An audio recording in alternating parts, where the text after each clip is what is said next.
Chat GPT মোটামুটি কিন্তু একটা আতঙ্কের নাম। আপনারা অলরেডি জানেন যে চ্যাট জিপিটি জিনিসটা কতটা পাওয়ারফুল। আপনার যেই কাজ করতে 1-2 ঘন্টা লাগতো সেই কাজ কিন্তু চ্যাট জিপিটি মাত্র 5 থেকে 10 মিনিটেই করে দিচ্ছে।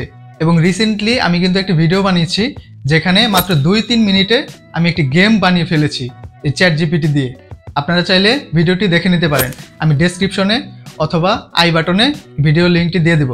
তো আজকের এই ভিডিওতে আমি আপনাদের চ্যাট জিপিটি দিয়ে পুরো একটি ওয়েব ব্রাউজার বানিয়েই দেখাবো। তো আর কথা না বাড়িয়ে চলুন দেখে ফেলি চ্যাট জিপিটি ইউজ করে কিভাবে মাত্র 1.5 থেকে 2 মিনিটে আপনি একটি পরিপূর্ণ ব্রাউজার বানিয়ে ফেলতে পারেন। আচ্ছা, তো আমাদের ব্রাউজার বানানোর জন্য প্রথমে একটি ব্রাউজারেই যেতে হবে, যেহেতু আমাদের চ্যাট জিপিটিটা লাগবে। তো আমি একটা ব্রাউজারে গিয়ে চ্যাট জিপিটিটা ওপেন করে নিলাম। এবার আমি চ্যাট জিপিটিকে বলবো যে write me a Python code to build a simple web browser named Himel using PyQt. এখানে আমি আমার নাম দিয়ে দিয়েছি যেন ব্রাউজারটা আমার নামেই হয়, এবং এখানে আমি পাইকিউটি ইউজ করব। পাইকিউটি হচ্ছে পাইথনের একটি লাইব্রেরি যেটা দিয়ে ব্রাউজার বানানো যাবে।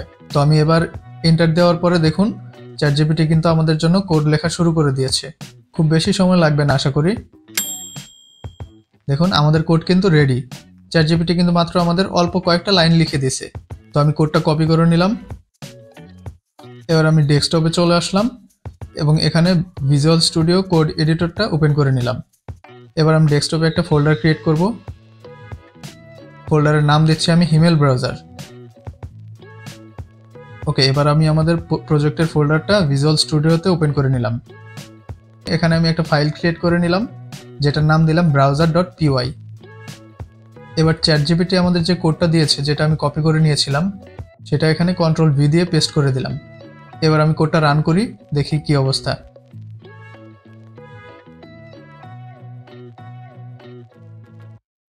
তো দেখতেই পাচ্ছেন মোটামুটি একটি ব্রাউজার কিন্তু আমাদের হয়ে গিয়েছে।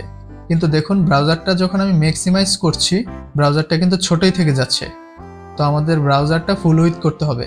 এবং এখানে দেখুন ব্রাউজারে কিন্তু কোনো অ্যাড্রেস বার নেই এবং আমাদের ব্যাক ফরওয়ার্ড করারও কোনো বাটন নেই।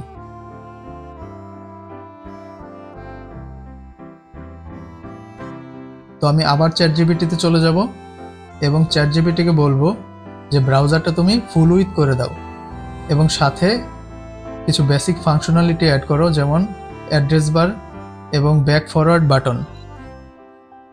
তো দেখি চ্যাট জিপিটি আমাদের জন্য কি করে। এবং দেখতে পাচ্ছেন চ্যাট জিপিটি কিন্তু আবারও আমাদের জন্য কোড করা শুরু করে দিয়েছে।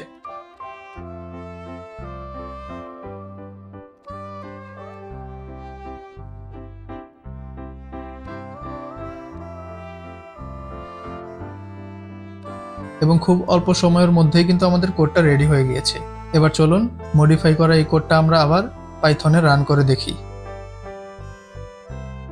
এবার আমি আমাদের আগের কোডটা রিপ্লেস করে নতুন কোডটা পেস্ট করে দিলাম। এবার চলুন রান করে দেখি কি অবস্থা। তো আমি রান করলাম এবং দেখুন এবার কিন্তু আমাদের ব্রাউজারটা ফুল উইথে ওপেন হয়েছে।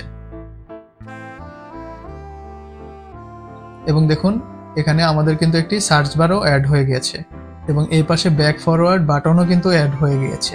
তো এই হচ্ছে আমাদের ব্রাউজার এবং এই ব্রাউজারটা কিন্তু 100% সিকিউর এবং পুরোপুরি পার্সোনাল। এবার দেখি অ্যাড্রেস বারটা ট্রাই করে দেখি। দেখুন আমি openai.com লিখে এন্টার দিলাম। এবার দেখুন আমি ব্যাক বাটনে ক্লিক করলাম এবং ব্যাক বাটনটাও কিন্তু পুরোপুরি কাজ করছে। এবার চলুন দেখি ইউটিউবে আমার চ্যানেলে চলে যাই।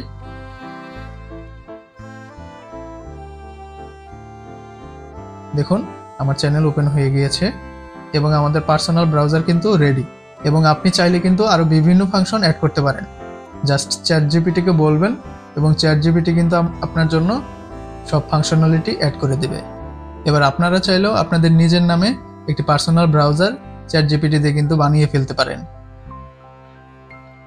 তো দেখে ফেললেন চ্যাট জিপিটি কি মাইন্ড ব্লোয়িং কাজই না করতে পারে। আশা করি ভিডিওটি আপনাদের ভালো লেগেছে এবং টেক রিলেটেড এরকম আরও অনেক ভিডিও পেতে অবশ্যই আমার চ্যানেলটি একটি সাবস্ক্রাইব করে রাখুন। আজকের মতো এতটুকুই। আপনাদের সাথে আমার আবার দেখা হবে পরের কোনো ভিডিওতে।